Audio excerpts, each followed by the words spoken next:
Hi guys, welcome to revision time. आज मैं ला रही हूँ आप सभी के लिए एसएससी जीडी एग्ज़ाम 2025 के 4 फरवरी को पूछे गए क्वेश्चंस के एनालिसिस वीडियो। इस वीडियो में आपको जीके जीएस और हिंदी के क्वेश्चंस मिलेंगे विथ एक्स्ट्रा फैक्ट्स। ये एक्स्ट्रा फैक्ट्स आपको आने वाले एग्जाम्स में भी हेल्प करेंगे। तो चलिए स्टार्ट करते हैं आज की ये वीडियो। मगर वीडियो को स्टार्ट करने से पहले अगर आप चैनल पर पहली बार आए हैं तो चैनल को ज़रूर सब्सक्राइब कर लें और साथ ही इस वीडियो को लाइक भी ज़रूर कर दें। तो चलिए स्टार्ट करते हैं आज की इन्फॉर्मेटिव वीडियो। क्वेश्चन नंबर 1, 2011 की जनगणना के अनुसार भारत का लिंगानुपात कितना था? इसका आंसर है 943। 2011 की जनगणना के अनुसार भारत का लिंगानुपात 943 था। इस क्वेश्चन का आंसर तो आप सभी ने दिया होगा, बहुत बार एक्स्ट्रा फैक्ट्स में भी मैंने बताया हुआ है। चलिए कुछ और भी पॉइंट्स जान लेते हैं जो कि आने वाले एग्जाम्स में आप सभी को हेल्प करेंगे। वहीं 2001 की जनगणना के अनुसार भारत का लिंगानुपात 933 रहा था। 2011 की जनगणना के अनुसार सर्वाधिक लिंगानुपात वाला राज्य केरल था। यहाँ की लिंगानुपात 1084 थी। दूसरे स्थान पर तमिलनाडु था।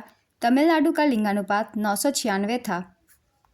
तीसरे स्थान पर आंध्र प्रदेश 993 यहाँ के लिंगानुपात है। चौथे स्थान पर मणिपुर, यहाँ के लिंगानुपात 992 है। पाँचवें स्थान पर छत्तीसगढ़ है, यहाँ के लिंगानुपात 991 है। तो आपको पाँचवें स्थान तक सभी चीज़ों को याद रखने हैं क्योंकि अब एग्जाम में 5 स्थानों तक क्वेश्चन पूछे जाते हैं। चलिए कुछ और भी पॉइंट्स जान लेते हैं जो कि इम्पॉर्टेंट है। 2011 की जनगणना के अनुसार न्यूनतम लिंगानुपात वाला राज्य हरियाणा था।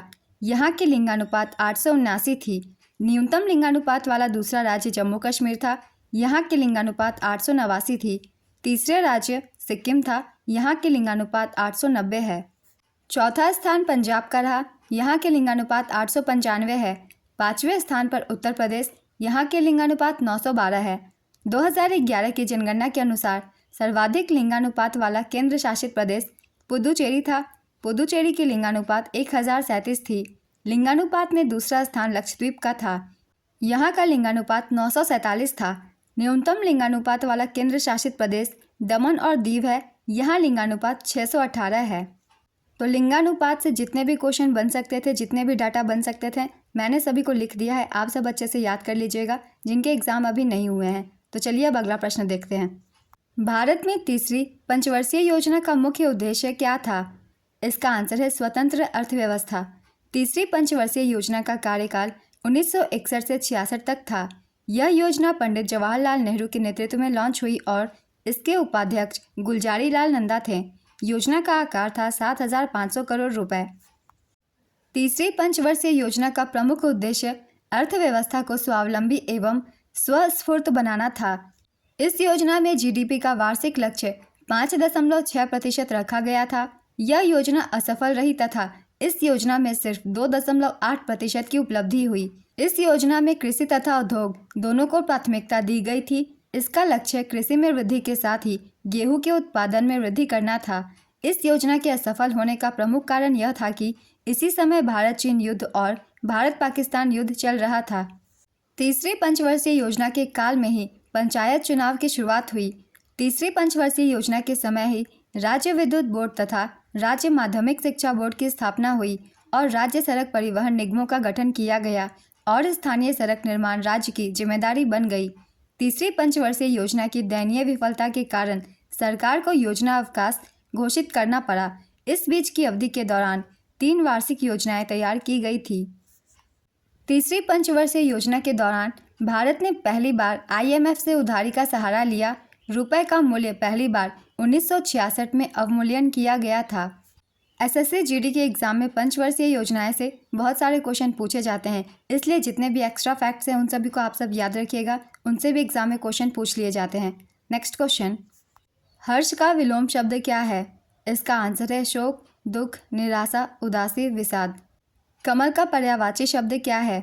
इसका आंसर है पंकज, सरोज, जलज, नीरज, अंबुज, अरविंद, नलिन, उत्पल, पंडुरिक, तामरस, इंदिवर, कुवलय, वनज, सतदल, सारंग, शतपत्र, राजीव, पद्म, अब्ज।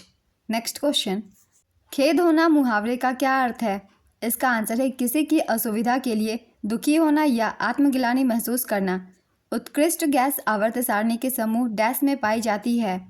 इसका आंसर है समूह 18 में। उत्कृष्ट गैसें आवर्त सारणी के समूह 18 में पाई जाती है। इन्हें नोबेल गैस भी कहा जाता है। उत्कृष्ट गैसों के कुछ उदाहरण हैं helium, neon, argon, krypton, xenon, radon. इन सभी के नामों को भी आप सब याद रखिएगा। नेक्स्ट क्वेश्चन, भारतीय संविधान के अनुसार सरकार के कितने अंग हैं? इसका आंसर है 3। भारतीय संविधान के मुताबिक सरकार के 3 अंग होते हैं। पहला विधायिका, दूसरा कार्यपालिका और तीसरा न्यायपालिका। विधायिका हमारे निर्वाचित प्रतिनिधियों को संदर्भित करती है। कार्यपालिका उन लोगों का एक छोटा समूह है जो कानूनों को लागू करने और सरकार चलाने के लिए जिम्मेदार है। न्यायपालिका इस देश में न्यायालयों की व्यवस्था को संदर्भित करती है। नेक्स्ट क्वेश्चन, भारत के संविधान का भाग 3 किससे संबंधित है? इसका आंसर है मौलिक अधिकार से। भारतीय संविधान का भाग 3 भारतीय नागरिकों को कुछ और मामलों में सभी व्यक्तियों को मौलिक अधिकारों की गारंटी देता है। इसे भारत का मैग्ना कार्टा कहा जाता है। संविधान के भाग 3 में अनुच्छेद 12 से 35 तक मौलिक अधिकारों का उल्लेख है। संविधान के भाग 3 में मौलिक अधिकारों को 6 श्रेणियों में बांटा गया है। इन अधिकारों का उल्लंघन होने पर उपचार का प्रावधान है। संविधान के भाग 3 में मौलिक अधिकारों की सूची संयुक्त राज्य अमेरिका समेत दुनिया के किसी भी देश के संविधान से ज़्यादा विस्तृत है। नेक्स्ट क्वेश्चन, पंडित शिव कुमार शर्मा किस वाद्य यंत्र से संबंधित है? इसका आंसर है संतूर। काफ़ी बार मैंने बताया हुआ है प्रैक्टिस सेट में पंडित शिव कुमार शर्मा का संबंध संतूर से है। कुछ और भी इम्पॉर्टेंट नाम हम जान लेते हैं कि इन व्यक्तियों का संबंध किस वाद्य यंत्र से है। इससे भी क्वेश्चन लगातार पूछे जाते हैं, इसलिए सरोद से संबंधित व्यक्तियों के नाम हैं अमजद अली खान, अलाउद्दीन खान, अली अकबर खान, विश्वजीत राय चौधरी, बुद्धदेव दास गुप्ता। संतूर वादक व्यक्तियों के नाम है शिव कुमार शर्मा, भजन सुपारी। सितार वादक पंडित रविशंकर, उमाशंकर मिश्र, बुद्धादित्य मुखर्जी, विलायत खान, साहिद परवेज। तबला वादक व्यक्तियों के नाम हैं जाकिर हुसैन, अला रखा खान, गुदई महाराज, किशन महाराज, लतीफ़ खान, सुखविंदर सेन। इनमें से जाकिर हुसैन का नाम आप सब याद रखिएगा, हाल ही में इनकी मृत्यु हो गई है। नेक्स्ट क्वेश्चन, एटीएम किस क्षेत्र में आता है? इसका आंसर है तृतीयक क्षेत्र में। एटीएम का पूरा नाम है ऑटोमेटेड टेलर मशीन। यह इलेक्ट्रॉनिक बैंकिंग से जुड़ा एक उपकरण है। यह तृतीयक क्षेत्र में आता है। तृतीयक क्षेत्र में सेवाओं का प्रावधान किया जाता है। भारत में एटीएम की शुरुआत 1980 के दशक के आखिर में हुई थी। भारत में पहला एटीएम HSBC बैंक ने लगाया था। प्राथमिक क्षेत्र में कृषि आती है और द्वितीयक क्षेत्र में व्यापार और उद्योग और तृतीयक क्षेत्र में सेवाएं। नेक्स्ट क्वेश्चन, साल 2022 में महात्मा गांधी जी की कौन सी जयंती मनाई गई? इसका आंसर है 153वीं। साल 2022 में महात्मा गांधी जी की 153वीं जयंती मनाई गई थी। यह जयंती 2 अक्टूबर को मनाई जाती है। महात्मा गांधी जी का जन्म 2 अक्टूबर 1869 को गुजरात के पोरबंदर में हुआ था। उनका पूरा नाम मोहनदास करमचंद गांधी था। नेक्स्ट क्वेश्चन, गुरु M.K. सरोजा किस नृत्य से संबंधित है? इसका आंसर है भरतनाट्यम। मद्रास कोदिरावेल्लु सरोजा एक भारतीय शास्त्रीय नृत्यांगना है जिन्हें भरतनाट्यम के शास्त्रीय नृत्य के रूप में एक प्रतिपादक और एक शिक्षक के रूप में उनकी विशेषज्ञता के लिए जाना जाता है। 2011 में उन्हें पद्मश्री से सम्मानित किया गया था। नेक्स्ट क्वेश्चन, माइकल फैराडे ने विद्युत चुंबकीय प्रेरण की खोज कब की थी? इसका आंसर है 1831 में। माइकल फैराडे ने विद्युत चुंबकीय प्रेरण की खोज साल 1831 में की थी। फैराडे ने प्रेरण वलय का इस्तेमाल करके यह खोज की थी। माइकल फैराडे के कुछ और आविष्कार हैं। साल 1821 में उन्होंने विद्युत मोटर का आविष्कार किया था। साल 1825 में उन्होंने बेंजीन की खोज की थी। साल 1830 के दशक की शुरुआत में उन्होंने बड़े पैमाने पर यांत्रिक ऊर्जा को बिजली में बदलने का तरीका खोजा था। माइकल फैराडे को निकोला टेस्ला के साथ बिजली का जनक कहा जाता है। जोसेफ हेनरी ने भी 1831 में ही आज़ाद रूप से विद्युत चुंबकीय प्रेरण के सिद्धांत की खोज की थी। विद्युत चुंबकीय सिद्धांत को जेम्स क्लार्क मैक्सवेल ने साल 1864 में विकसित किया था। विद्युत चुंबकीय तरंग के अस्तित्व को जर्मन भौतिक विज्ञानी हेनरिक रुडोल्फ हर्ट्ज ने प्रमाणित किया था। नेक्स्ट क्वेश्चन, विष्णु का पर्यायवाची शब्द बताइए। इसका आंसर है नारायण, माधव, दामोदर, मुरारी, गोविंद, जनार्दन, केशव, पीताम्बर, ऋषिकेश, अच्युत। अशोक के अधिकांश अभिलेख किस भाषा और लिपि में लिखे गए थे? इसका आंसर है प्राकृत और ब्राह्मी। टिप्पणी किस राज्य का एक नृत्य है? इसका आंसर है गुजरात। 1990 एशियाई खेलों में कौन सा नया खेल शामिल किया गया था? इसका आंसर है वुशु। साल 1990 के एशियाई खेलों में सॉफ्ट बॉल, सेपक ट्राको, वुसु, कबड्डी और नौकायन जैसे खेलों को शामिल किया गया था। ये खेल पहली बार 1990 के एशियाई खेलों में खेले गए थे। इन खेलों का आयोजन चीन के बीजिंग में 22 सितंबर से 7 अक्टूबर 1990 के बीच किया गया था। इन खेलों में भारत ने कबड्डी में स्वर्ण पदक जीता था। इन खेलों में चीनी ताइपे ने पहली बार हिस्सा लिया था। नेक्स्ट क्वेश्चन, दूसरी बार एशियाई खेलों का आयोजन भारत में कहाँ हुआ था? इसका आंसर है नई दिल्ली। भारत में दूसरी बार एशियाई खेलों का आयोजन साल 1982 में भारत की राजधानी नई दिल्ली में हुआ था। इन खेलों का उद्घाटन 19 नवंबर 1982 को जवाहरलाल नेहरू स्टेडियम में हुआ था। 1982 के एशियाई खेलों का शुभांकर अप्पू था। अप्पू एक हाथी था। यह इस खेल का 9वां संस्करण था। इन खेलों में भारत ने पदक तालिका में 5वां स्थान हासिल किया था। पहले एशियाई खेल साल 1951 में भारत की राजधानी नई दिल्ली में आयोजित किए गए थे। इन खेलों का उद्घाटन भारत के राष्ट्रपति डॉक्टर राजेंद्र प्रसाद ने मेजर ध्यानचंद नेशनल स्टेडियम में किया था। इन खेलों में भारत ने 51 पदक जीते थे, जिनमें 15 स्वर्ण, 16 रजत और 20 कांस्य पदक शामिल थे। इन खेलों में भारत जापान के बाद पदक तालिका में दूसरे स्थान पर रहा था। इन खेलों में रोशन मिस्त्री ने महिलाओं की 100 मीटर और 400 मीटर रिले में रजत पदक जीता था। 2023 के एशियाई खेल हांगझाओ चीन में आयोजित किए गए थे और 2027 के एशियाई खेल जापान में आयोजित किए जाएंगे। इन सभी पॉइंट्स को भी आप सब अच्छे से याद रखिएगा। नेक्स्ट क्वेश्चन, शोभना नारायण का संबंध किस शास्त्रीय नृत्य से है?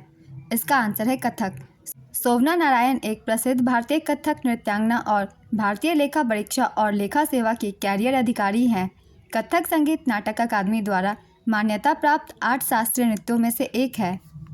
कथक से संबंधित कुछ महत्वपूर्ण व्यक्ति है, इनसे भी क्वेश्चन अधिकतर पूछे जाते हैं। चलिए एक बार रिवीजन कर लेते हैं। शंभू महाराज, विजय शंकर, शशि सांखला, रोहिणी भाटे, कुमुदनी लाखिया, सितारा देवी, रोशन कुमारी, शोभना नारायण, बिरजू महाराज, रानी करना, सुनैना हजारीलाल अग्रवाल, शाश्वती सेन, दमयंती जोशी, सुंदर प्रसाद, मोहन राव कल्याणपुरकर, ये सभी इंपॉर्टेंट्स व्यक्तियों के नाम हैं जो कि कथक से संबंधित है। इन सभी को आप सब आगे आने वाले एग्जाम्स के लिए याद रखेंगे। नेक्स्ट क्वेश्चन, भारत की आज़ादी के समय इंग्लैंड के प्रधानमंत्री कौन थे? इसका आंसर है क्लीमेंट एटली। क्लीमेंट रिचर्ड एटली एक ब्रिटिश राजनीतिज्ञ थे जिन्होंने 1945 से 1951 तक इंग्लैंड के प्रधानमंत्री के रूप में कार्य किया। 20 फरवरी 1947 को इंग्लैंड के प्रधानमंत्री क्लीमेंट एटली ने कुछ घोषणाएं की। ये घोषणाएं हैं, ब्रिटिश सरकार 30 जून 1948 तक ब्रिटिश भारत को पूर्ण स्वशासन प्रदान करेगी। अंतिम परिवर्तन काल की तिथि निर्धारित होने के बाद रियासतों का भविष्य तय किया जाएगा। विंस्टन चर्चिल वर्ष 1942 में जब क्रिप्स मिशन भारत आया तो इंग्लैंड के प्रधानमंत्री थे। मार्गरेट थ्रेचर एक ब्रिटिश राजनेता थी जिन्होंने 1979 से 1990 तक इंग्लैंड के प्रधानमंत्री के रूप में कार्य किया था। विंस्टन चर्चिल से भी क्वेश्चन पूछे जाते हैं। 1942 में कौन थे ब्रिटेन के प्रधानमंत्री? नेक्स्ट क्वेश्चन, पारुल परमार किस खेल से संबंधित है? इसका आंसर है पैरा बैडमिंटन खिलाड़ी। एक पारुल चौधरी भी हैं, इनका संबंध एथलेटिक्स से है, इसलिए इसे भी याद रखिएगा। नेक्स्ट क्वेश्चन, समय सीमा से 1 वर्ष पहले किस पंचवर्षीय योजना को समाप्त कर दिया गया था? इसका आंसर है 5वीं पंचवर्षीय योजना। 5वीं पंचवर्षीय योजना की अवधि 1974 से 1979 तक की थी, किंतु वर्ष 1978 में नवनिर्वाचित मोरारजी देसाई सरकार ने इस योजना को 1 वर्ष पूर्व ही 1978 में खारिज कर दिया। भारत में गरीबी हटाओ का नारा 5वीं पंचवर्षीय योजना के तहत दिया गया था। 5वीं पंचवर्षीय योजना का मुख्य उद्देश्य गरीबी का उन्मूलन करना तथा आत्मनिर्भरता देश के अंदर बनाए रखना था। नेक्स्ट क्वेश्चन, कलिंग नृत्य महोत्सव किस राज्य से संबंधित है? इसका आंसर है ओडिशा। कलिंग नृत्य महोत्सव ओडिशा के कलिंग साम्राज्य के इतिहास से जुड़ा है। यह महोत्सव युद्ध पर शांति की जीत को मनाने के लिए आयोजित किया जाता है। यह महोत्सव जनवरी और फरवरी के महीने में मनाया जाता है। नेक्स्ट क्वेश्चन, किस भारतीय राज्य में लोक रंग महोत्सव मनाया जाता है?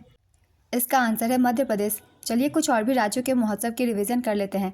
सिरोई लिली महोत्सव मणिपुर में मनाया जाता है। हॉर्नबिल महोत्सव नागालैंड में। सोलुंग त्यौहार अरुणाचल प्रदेश में। लोसर महोत्सव लद्दाख में। रन महोत्सव गुजरात में। गोची उत्सव हिमाचल प्रदेश में। फसल उत्सव नबन्ना पश्चिम बंगाल में। नेक्स्ट क्वेश्चन, कान भरना मुहावरे का अर्थ क्या है? इसका आंसर है किसी के मन में किसी के लिए गलत बात कहना या चुगली करना। अपना उल्लू सीधा करना मुहावरे का अर्थ क्या है? इसका आंसर है अपना काम निकालना। उन्नति का विलोम शब्द क्या होगा? इसका आंसर है अवनति। दूराग्रह का विलोम शब्द क्या होगा? इसका आंसर है आग्रह। तेलंगाना के राज्यपाल का नाम क्या है? इसका आंसर है जिष्णुदेव वर्मा। प्रथम पंचवर्षीय योजना किस मॉडल पर आधारित थी? इसका आंसर है हेरोड डोमर मॉडल। प्रथम पंचवर्षीय योजना की समयावधि 1951 से 1956 तक थी। प्रथम पंचवर्षीय योजना यूएसएसआर के हेरोड डोमर मॉडल पर आधारित थी। प्रथम पंचवर्षीय योजना पंडित जवाहरलाल नेहरू के नेतृत्व में लॉन्च हुई थी। प्रथम पंचवर्षीय योजना के तहत बड़ी बड़ी सिंचाई योजनाओं को प्रारंभ किया गया, जैसे व्यास योजना, दामोदर योजना, नदी घाटी योजना इत्यादि। प्रथम पंचवर्षीय योजना में भाखड़ा नांगल बांध के लिए भारी आवंटन किया गया था। प्रथम पंचवर्षीय योजना के अंत में 1956 में 5 भारतीय प्रौद्योगिकी संस्थान स्थापित किए गए थे। नेक्स्ट क्वेश्चन, भारतीय संविधान के किस अनुच्छेद में संघ लोक सेवा आयोग का प्रावधान है? इसका आंसर है अनुच्छेद 315 से 323। भारतीय संविधान के भाग 14 में अनुच्छेद 315 से 323 तक यूपीएससी का प्रावधान है। यूपीएससी के वर्तमान अध्यक्ष है प्रीति सूदन। नेक्स्ट क्वेश्चन, किस पौधे के अधिकांश भाग खाद्य हैं और दीवार पर चढ़ने वाला लता वाला पौधा भी होता है? इसका आंसर है कद्दू। एंटी पेपर लीक कानून के अनुसार पेपर लीक मामले में दोषी पाए जाने के बाद शख्स को कितने रुपए तक का जुर्माना हो सकता है? इसका आंसर है 1 करोड़ रुपए तक का। एंटी पेपर लीक कानून के अनुसार पेपर लीक मामले में दोषी पाए जाने के बाद शख्स को 10 साल की सजा और 1 करोड़ रुपए तक का जुर्माना हो सकता है। दूसरे अभ्यर्थी के स्थान पर परीक्षा देने के मामले में दोषी पाए जाने पर अपराधी को 3 से 5 साल की जेल होगी और 10 लाख का जुर्माना भी लगाया जाएगा। नेक्स्ट क्वेश्चन, प्रधानमंत्री रोजगार प्रोत्साहन योजना कब शुरू हुई थी? इसका आंसर है 9 अगस्त 2016। इस योजना का मकसद नियोक्ताओं को रोजगार सृजन के लिए प्रोत्साहित करना था। चलिए कुछ और भी महत्वपूर्ण योजनाओं को देख लेते हैं। इनकी शुरुआत कब की गई थी? डेट्स को आप सब अच्छे से याद रखिएगा। प्रधानमंत्री सूर्य घर मुफ्त बिजली योजना, इसकी शुरुआत 15 फरवरी 2024 को हुई थी। अमृत धरोहर योजना 5 जून 2023 को। लखपति दीदी योजना 15 अगस्त 2023 को। बेटी बचाओ बेटी पढ़ाओ योजना 22 जनवरी 2015 को। हाल ही में 2025 में इस योजना को 10 वर्ष पूरे हो गए हैं। श्रमेव जयते योजना, इसकी शुरुआत 16 अक्टूबर 2014 को हुई थी। सांसद आदर्श गांव योजना 11 अक्टूबर 2014। स्वच्छ भारत मिशन 2 अक्टूबर 2014। महिला सम्मान बचत प्रमाण पत्र योजना 1 अप्रैल 2023। मिस्ट्री योजना 5 जून 2023। पीएम विश्वकर्मा योजना 17 सितंबर 2023। हृदय योजना 21 जनवरी 2015। Make in India 28 September 2014। Skill India mission 28 अगस्त 2014। जनधन योजना 28 अगस्त 2014।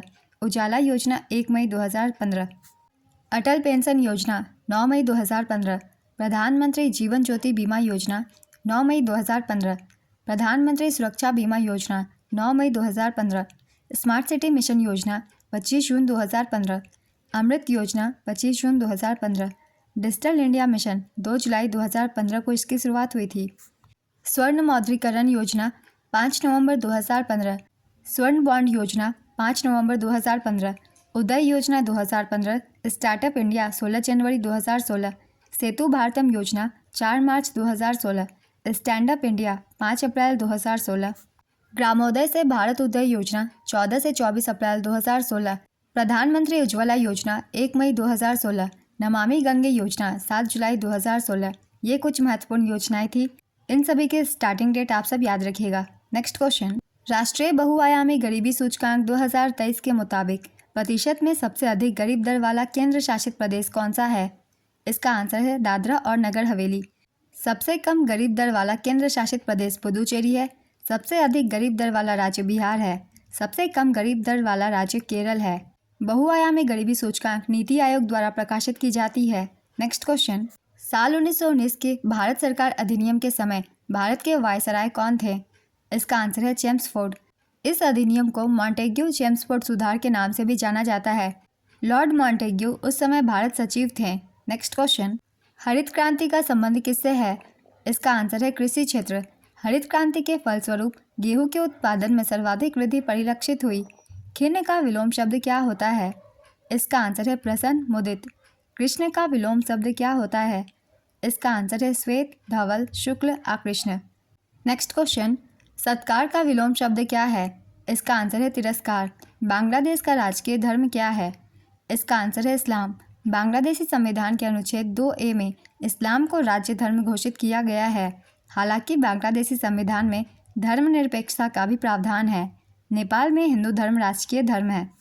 श्रीलंका में राजकीय धर्म बौद्ध धर्म है। भूटान का राजकीय धर्म महायान बौद्ध धर्म है। अफगानिस्तान का राजकीय धर्म सुन्नी इस्लाम है। नेक्स्ट क्वेश्चन, अनुसूचित जाति और जनजाति विधेयक 2024 किस राज्य से संबंधित है?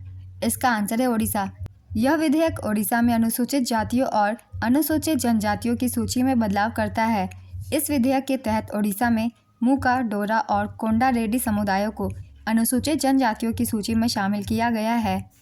तमाडिया और तमुडिया समुदायों को अनुसूचित जातियों की सूची से हटाकर अनुसूचित जनजातियों की सूची में शामिल किया गया है।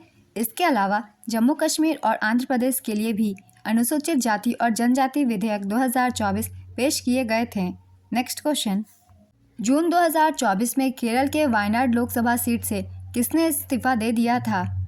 इसका आंसर है राहुल गांधी। कांग्रेस नेता राहुल गांधी ने केरल की वायनाड लोकसभा सीट से इस्तीफा दे दिया और उत्तर प्रदेश की रायबरेली सीट को बरकरार रखा है। नेक्स्ट क्वेश्चन, जहां किसी वस्तु का इतना बढ़ा चढ़ाकर वर्णन किया जाए कि सामान्य लोक सीमा का उल्लंघन हो जाए, वहां कौन सा अलंकार होता है? इसका आंसर है अतिशयोक्ति अलंकार। सृष्टि शब्द का विलोम शब्द क्या होता है? इसका आंसर है प्रलय। कौन सा वेद जादू मंत्र और जादू टोना से संबंधित है? इसका आंसर है अथर्ववेद।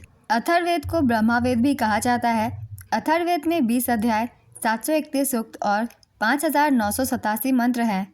अथर्ववेद में पद और गद दोनों शामिल हैं। ऋग्वेद को चारों वेदों में सबसे पुराना माना जाता है। ऋग्वेद में कुल 10 मंडल और 1028 सूक्त हैं और कुल 10,580 ऋचाएँ हैं। जीवन का अधिकार कौन सा अधिकार है? इसका आंसर है मौलिक अधिकार। नीलगिरी पर्वतमाला किस राज्य में स्थित है? इसका आंसर है तमिलनाडु। 2023-24 सतत विकास लक्ष्यों के रिपोर्ट के मुताबिक सबसे तेजी से आगे बढ़ने वाला राज्य कौन सा है? इसका आंसर है उत्तर प्रदेश। इसके बाद जम्मू कश्मीर, उत्तराखंड और सिक्किम का स्थान है। नीति आयोग की रिपोर्ट के मुताबिक साल 2023-24 में सतत विकास लक्ष्यों पर सबसे अच्छा प्रदर्शन करने वाला राज्य केरल, उत्तराखंड, तमिलनाडु और गोवा है। इस रिपोर्ट के मुताबिक बिहार, झारखंड और नागालैंड सबसे खराब प्रदर्शन करने वाले राज्य हैं। नेक्स्ट क्वेश्चन, सोंडोल नृत्य किस राज्य या केंद्र शासित प्रदेश से संबंधित है? इसका आंसर है लद्दाख। यह नृत्य ब्रोकप्पा जनजाति का पारंपरिक नृत्य है। पाइका नृत्य किस राज्य से संबंधित है? इसका आंसर है उड़ीसा और झारखंड। विधानसभा को भंग करने का अधिकार किसके पास है? इसका आंसर है राज्यपाल के पास। राज्यपाल संविधान के अनुच्छेद 174 के तहत विधानसभा को भंग कर सकते हैं।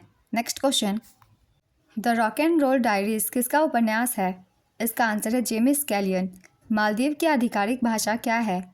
इसका आंसर है दिवेही। चीन की आधिकारिक भाषा का नाम है मंदारिन या पुतोंग हुआ। म्यांमार की बर्मी, श्रीलंका के सिंहली या तमिल, अफगानिस्तान की दारी या पश्तो। नेक्स्ट क्वेश्चन, नाट्यशास्त्र के लेखक कौन है? इसका आंसर है भरत मुनि। द्वारम वेंकट स्वामी नायडू कौन सा संगीत वाद्य यंत्र बजाते थे? इसका आंसर है वायलिन। ब्रह्मा के पर्यायवाची शब्द बताइए।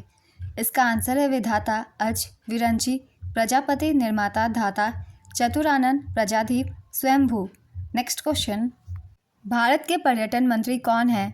इसका आंसर है श्री गजेंद्र सिंह शेखावत। संपत्ति के अधिकार को भारतीय संविधान के किस संशोधन द्वारा मौलिक अधिकार की सूची से हटा दिया गया था? इसका आंसर है 44वें संविधान संशोधन के द्वारा। संपत्ति के अधिकार को 44वें संवैधानिक संशोधन अधिनियम 1978 द्वारा मौलिक अधिकारों की सूची से हटा दिया गया था। 44वां संवैधानिक संशोधन अधिनियम 1978 जून-सितंबर 1979 से लागू हुआ। यह संशोधन जनता पार्टी सरकार द्वारा लाया गया था। वर्तमान में संपत्ति का अधिकार अनुच्छेद 301 के तहत एक कानूनी अधिकार है। यह संविधान के भाग 12 में है। नेक्स्ट क्वेश्चन, अनुराग सिंह ठाकुर के द्वारा फिट इंडिया फ्रीडम रन 2.0 को कब लॉन्च किया गया था? इसका आंसर है 13 अगस्त 2021। रुद्रदामन का जूनागढ़ अभिलेख कहाँ स्थित है? इसका आंसर है गुजरात के जूनागढ़ के पास गिरनार पहाड़ी पर। यह शिलालेख पश्चिमी क्षत्रप राजा रुद्रदामन प्रथम ने बनवाया था। नेक्स्ट क्वेश्चन, इंद्रधनुष क्रांति किससे संबंधित है? इसका आंसर है कृषि उद्योग। 2011 की जनगणना के मुताबिक सर्वाधिक वृद्धि दर किस राज्य में थी? इसका आंसर है मेघालय। 27.82% यहाँ की वृद्धि दर थी। सबसे कम वृद्धि दर नागालैंड की थी? किस नर्तकी को 1968 में मेक्सिको की बैले लोक कथाओं के लिए उनकी कोरियोग्राफी के लिए मैक्सिकन सरकार द्वारा स्वर्ण पदक से सम्मानित किया गया था? इसका आंसर है मृणालिनी साराभाई। आर वेंकट राव किससे संबंधित है? इसका आंसर है भारतीय प्रशासनिक और राजनेता। बसंत पंचमी किस राज्य में मनाई जाती है? इसका आंसर है हरियाणा और पंजाब। तमिलनाडु के वर्तमान मुख्यमंत्री कौन है? इसका आंसर है M.K. स्टालिन और राज्यपाल है रविंद्र नारायण रवि। बास्केटबॉल कोर्ट का आकार कैसा होता है? इसका आंसर है 28 मीटर लंबा और 15 मीटर चौड़ा। नेक्स्ट क्वेश्चन, किसी राजनीतिक या वैचारिक समूह से संबंध न होना के लिए एक शब्द क्या होगा? इसका आंसर है तटस्थ। कौन सी शक्ति राज्यपाल के ऊपर है जो राज्यपाल नहीं कर सकते? इसका आंसर है राजनयिक और सैन्य शक्ति। राज्यपाल की नियुक्ति कौन करता है? इसका आंसर है राष्ट्रपति। कौन सा जल निकाय भारत को पश्चिम में घेरता है? इसका आंसर है अरब सागर। भरतनाट्यम किस राज्य का प्रसिद्ध नृत्य है? इसका आंसर है तमिलनाडु। हाथ का मैल होना मुहावरे का अर्थ क्या है? इसका आंसर है किसी चीज़ को तुच्छ समझना। आज की ये वीडियो कंप्लीट होती है। तीनों ही शिफ्ट के क्वेश्चंस थे, कुछ क्वेश्चन हिंदी के भी थे और जीके जीएस के। तो अगर आप सभी को ये वीडियो हेल्पफुल लग रही हो तो इस वीडियो को लाइक ज़रूर कर दीजिएगा और साथ ही इस तरीके की वीडियो के लिए चैनल भी ज़रूर सब्सक्राइब कर लीजिए। फिर मिलते हैं अगली वीडियो के साथ। आप सभी को आने वाले एग्जाम्स के लिए ऑल द बेस्ट।